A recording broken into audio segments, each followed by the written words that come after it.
Today I'm going to talk in the flesh about my biggest dream and my greatest fear in my life, which happened to be the same thing. It's a big story, so here we go. This is your life, no one else has gotta live it. This is your fight that only you can win. Hey guys, welcome to In the Flesh. I'm Darienne, your certified spiritual rock star, and this is the series where I talk about me, real, raw, my stories, in hopes to inspire you, in hopes to make me really relatable, and you can see the journey that I've gone on. So last week I got a lot of really incredible feedback from me being vulnerable and telling my story, and so I know that in the coming weeks, I will definitely inspire you even greater because I'm going to go deeper. I'm going to get a little more real, a little more raw as the weeks go by. And so, I think that I'm going from talking about the more positive things into the darker things and how I've turned some of that darkness into greatness, really. And so definitely keep a lookout for the coming weeks. Definitely subscribe if you haven't already. Definitely go check out my channel because I have lots and lots of beautiful spiritual teachings on Freedom Friday, and which is what I normally do for every Friday.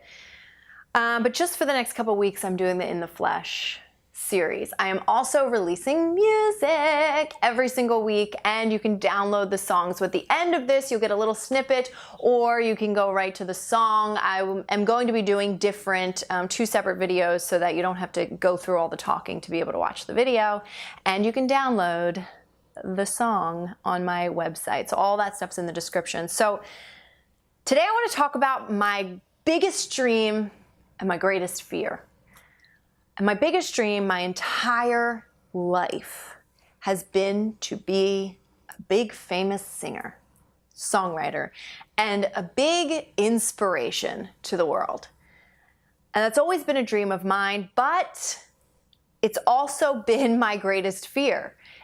It's been the one place in my life where I have the most amount of resistance, where I've had to learn to let things go. I've had to learn a lot of tough lessons. I've experienced a great deal of contrast in order to figure out what I really, really want and, I guess mold my castles in the sky from experiencing that which I do not want.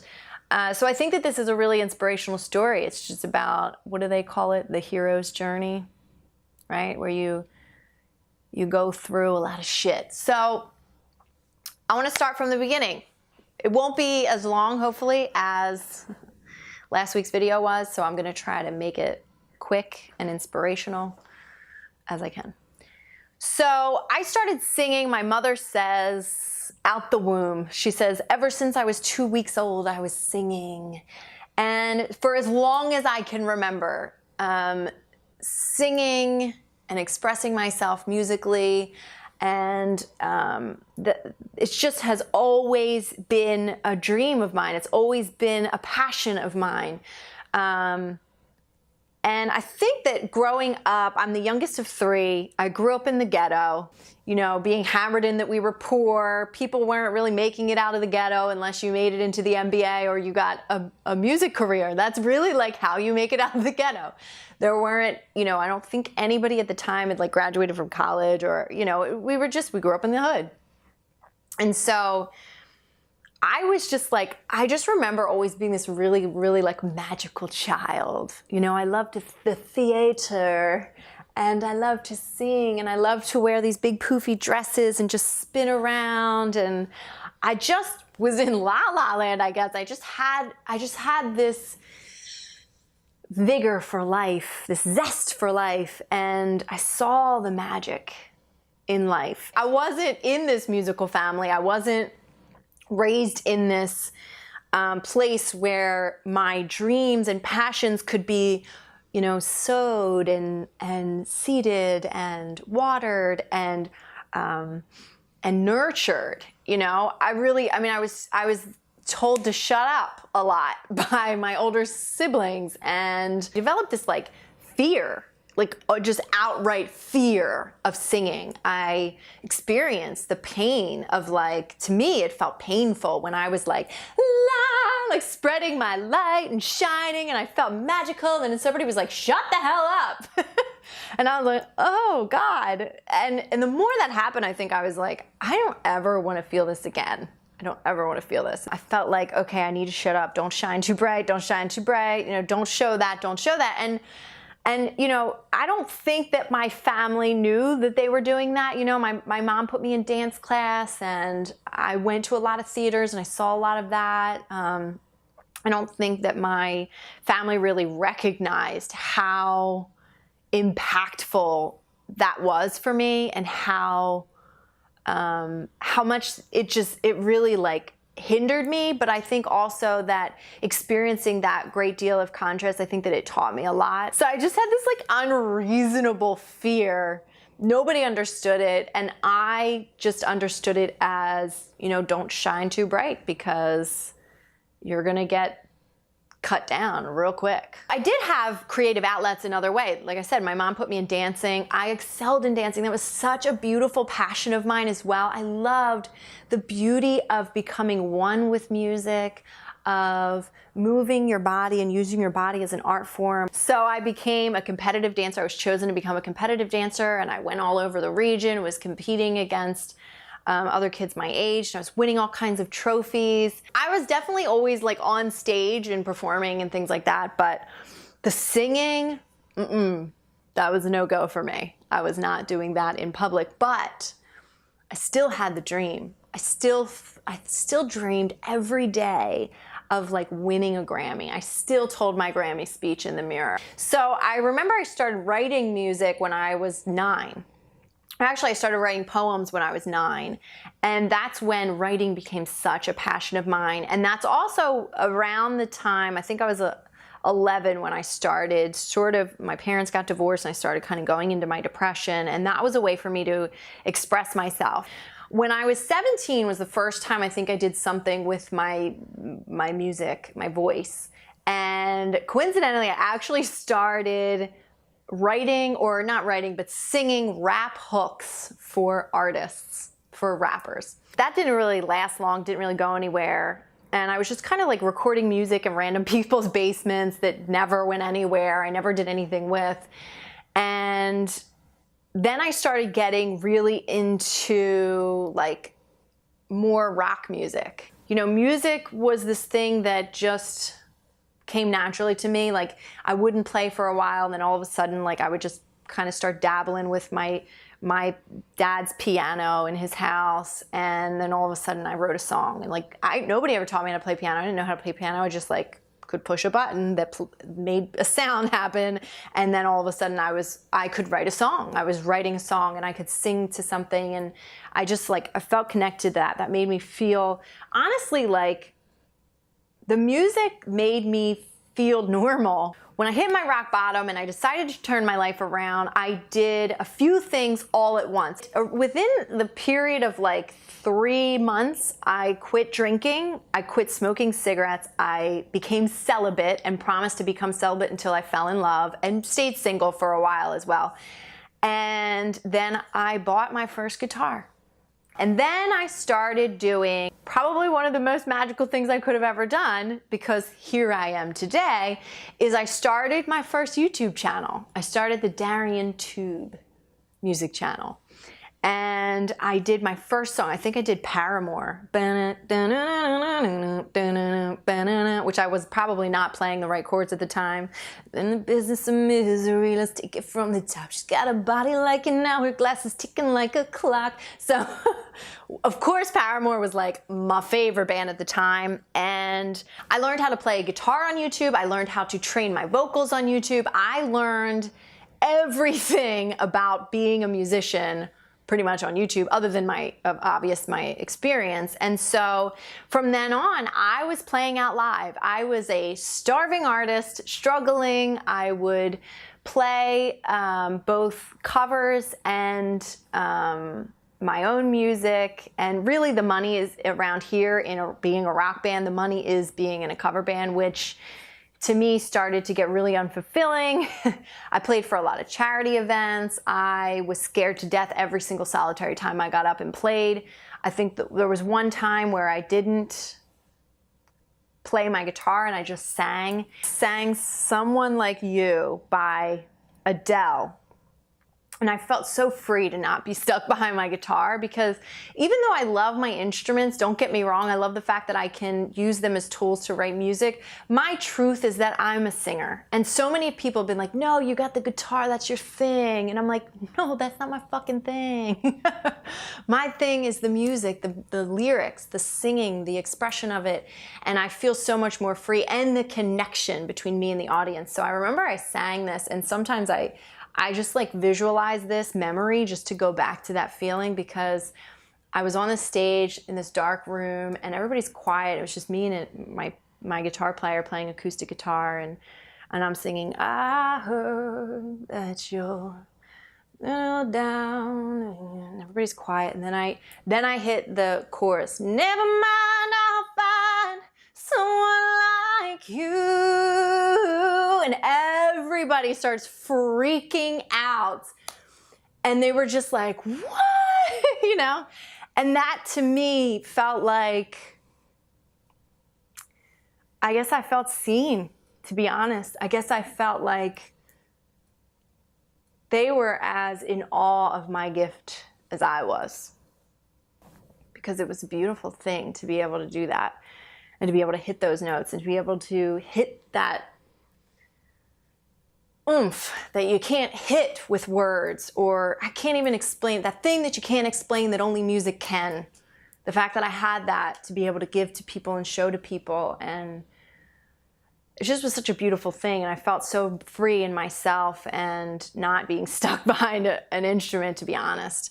And there is one thing that I want to point out, that throughout all my years, there were many opportunities that I had to make it big. Many. There were many opportunities that I had to, you know, I knew a lot of, not a lot, but I met and came across and had friends that had a lot of really big connections, really, really big connections that could have gotten me.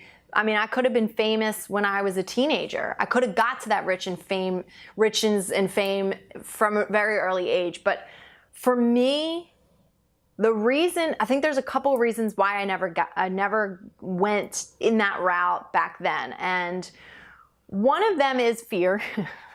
Let's not deny that. The other thing is those people weren't quite in line with me and my desires and where I wanted to go. And I think the third thing is definitely integrity. It's definitely that, like, yes, I want to be rich and famous because I want to be able to impact the world and the masses in a really, really, really big way, but I want to do it in line with my soul. I want to do it with the utmost integrity. And I think there's a part of me that wants to do it myself. I think there's always been a part of me that's like, I don't fucking need you. I don't fucking need you. I don't need your money. You're trying to snake me for shit and trying to get, you know, like, I mean, I've had people offer me money for sex. I've had people offer me financial backing and angel investment for a relationship. I've worked with people that just were not in line with me. People that were like drinking and smoking weed in the studio, which some artists do that, but for me, For me, I'm like, you're playing with my dreams right now, and this ain't a game to me. This shit is for real ski. So, I mean, that's one thing. It's not like I couldn't have manifested this a long time ago. It's that I wanted to do it right. I wanted to do it with the utmost integrity and in line with who I really am. So after that, I was that starving artist. I was trying to build my business. I reached like 1,000 likes on Facebook, and I was just pushing music like crazy. And, you know, people knew I became, hey, you're that girl on YouTube. You're that girl on YouTube. I became that all around town. Like, people knew me. I was that girl on YouTube. And, you know, a lot of musicians know each other around here, so I became like a musician around here, and I was known as a musician around here, and I was just doing my thing, and I was pushing and pushing and pushing. I would spend hours like editing videos, and everything needed to be perfect all the time for my videos, and it took me a million years to record them because I was so nervous of being, you know, my perfectionism definitely got in the way of my music a great deal.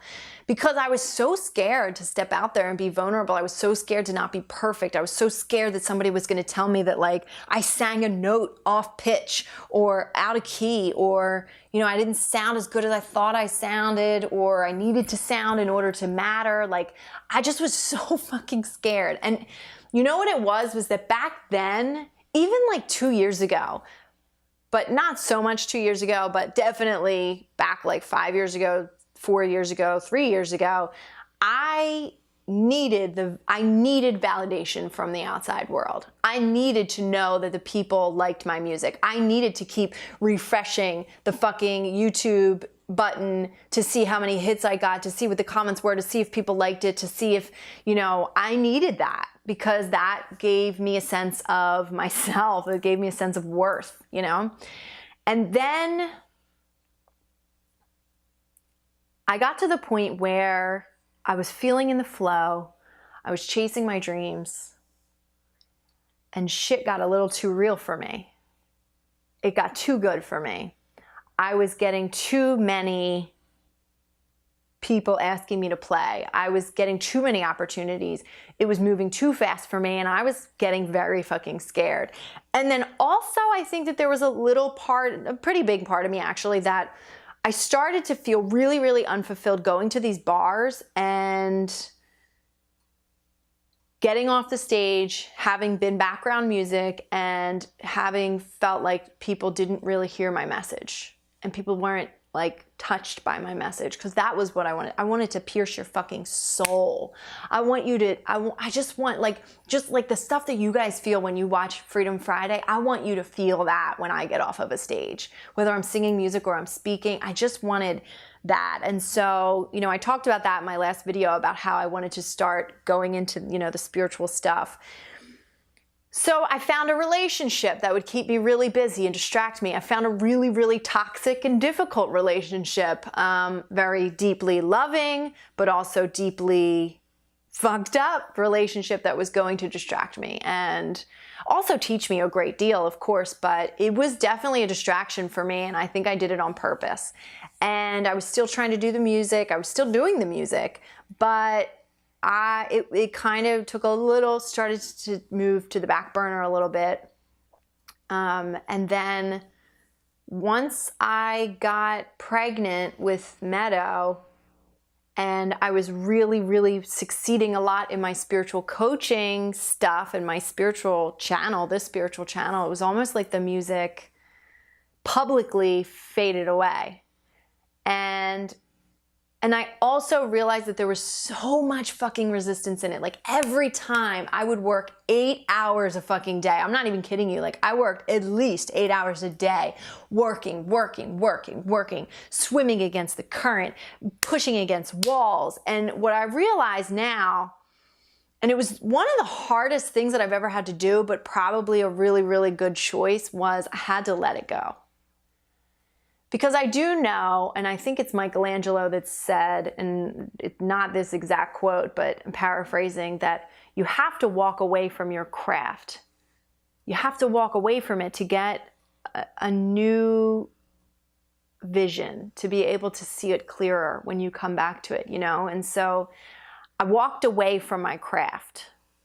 And what happened was, in this last 2 years that I haven't been doing music at all publicly, of course, I've still been writing. I went through a deep depression during my pregnancy, so I was writing a lot of really deep, dark songs back then just to really express myself. And but I wasn't doing the music. I really just like let it go because I was experiencing so much contrast in it, so much of like what I didn't want. And so I was like, I'm just gonna let this go, and like if it's meant for me, it's gonna just call deeply in my soul. It's gonna call me back. I know it will, because that's how dreams are. Like, this is a dream I've had my whole life. There's no way that this thing isn't gonna come back to me. And and come back to me as like this intense inspiration. And so I let it go, and I just waited for either the inspiration or for like a door to open where it was like, okay, coast is clear, time to go. The resistance is gone. And so all the lessons that I learned, all the contrast I experienced in that 2 years gave me so much fucking confidence and so much more clarity into what I want. And, you know, don't get me wrong, there's still like, I want to chase my dreams, but there's so much of me that's like, I don't know what to do. I don't know where to go. I don't know how to do it.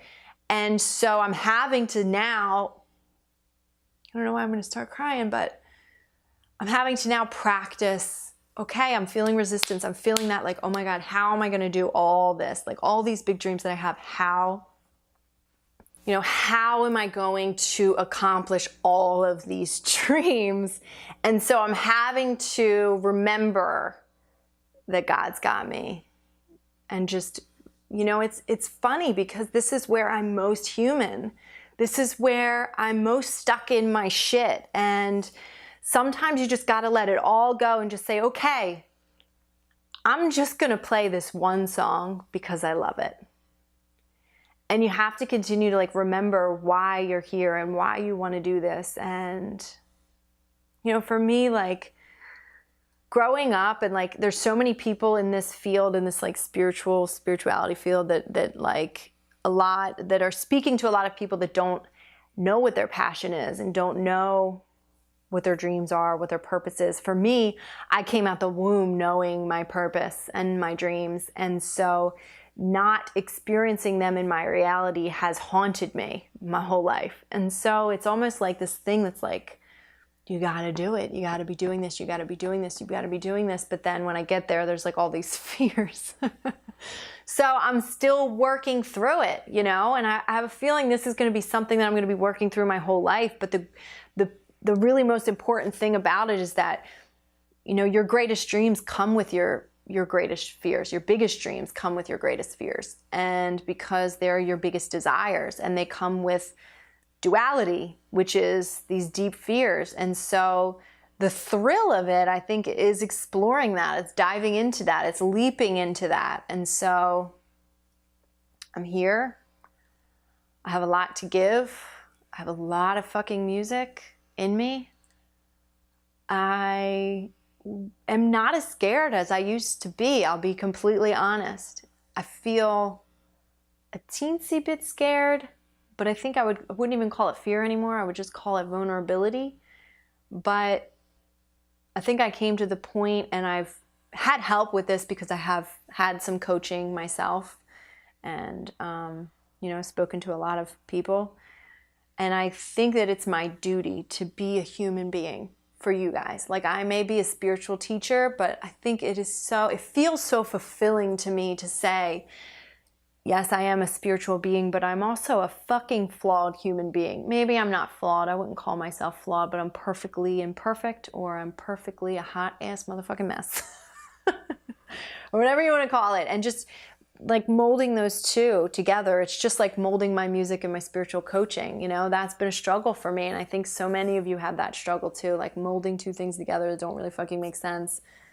But the truth is that they're you. Like, I came here with all these desires for a reason. There isn't really anybody out there doing what I intend to do just yet.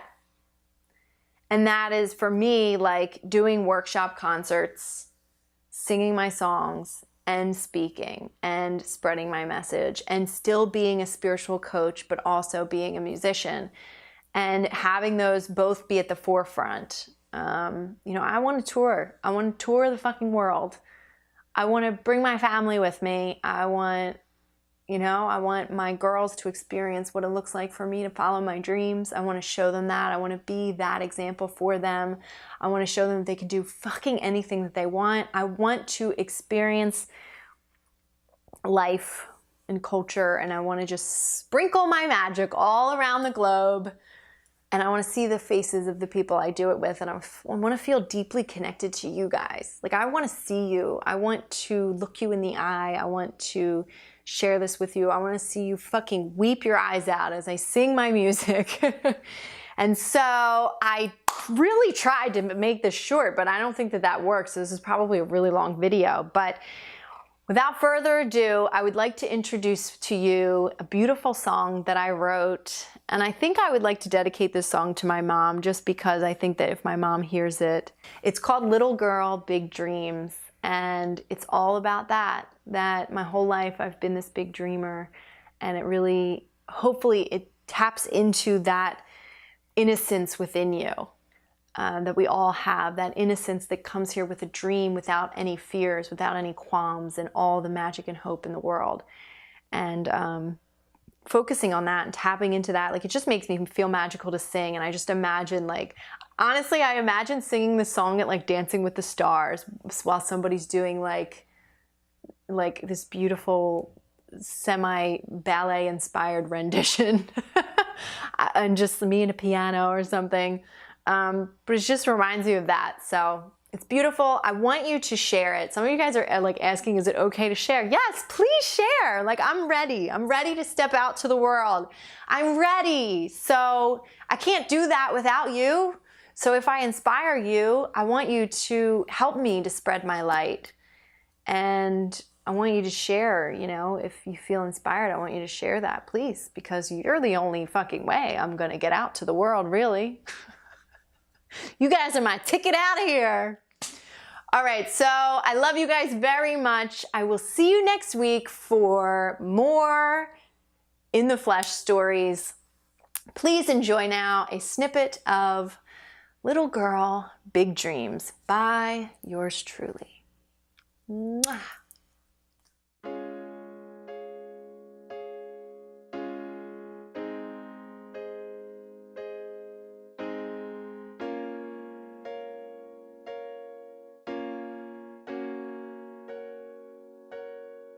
Keep you in love, and nothing to stop me from flying away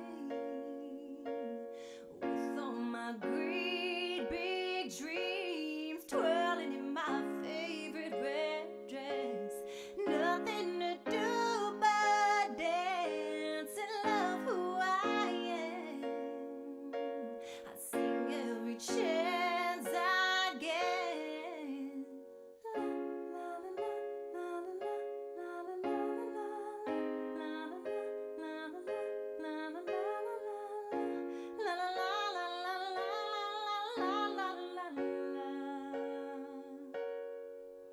Well, nothing's really changed. I'm still that